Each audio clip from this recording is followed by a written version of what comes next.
Magandang gabi mga kahuwan, narito na ating ulat panahon ngayong araw sa Pilipinas. Narito po ang ating weather update. Mahinang amihan ay nakakaapekto doon na lamang po sa may northern Luzon. Samantala, yung easterlies ay naapektuhan ang lalabing pong bahagi po ng ating bansa. Kaya ngayong araw, makakaasa pa rin tayo ng malinsangan na panahon sa malaking pong bahagi ng ating bansa.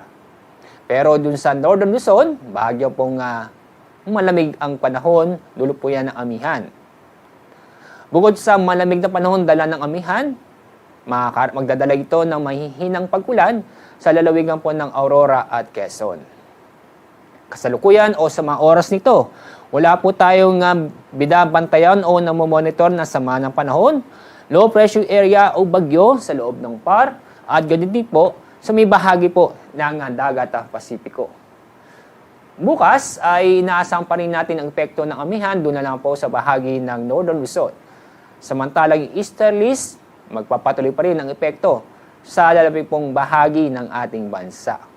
Kaya sa Luzon ay magpapatuloy na magiging maganda at maaliwalas ang panahon, maliban na po sa mga isolated na pag-ulan. At dako tayo sa Visayas at Mindanao. Sa Davao Region ay makakaranas po ng maulap ang kalangitan na may mga kalat-kalat na pag-ulan at thunderstorm. Kaya paalala po sa mga kababayan po natin na mag-ingat po tayo sa mga posibleng pagbaha o pagguho ng lupa. Samantala, itong lalabing pong bahagi ng Mindanao at itong buong Kabisayaan ay fair weather po tayo bukas kung saan makakaranas po ng bahagyang maulap hanggang sa maulap ang kalangitan, maliban lang po sa mga isolated o mga sandaling pag-ulan. Ang araw sisikat bukas sa oras ng 6:06 ng umaga.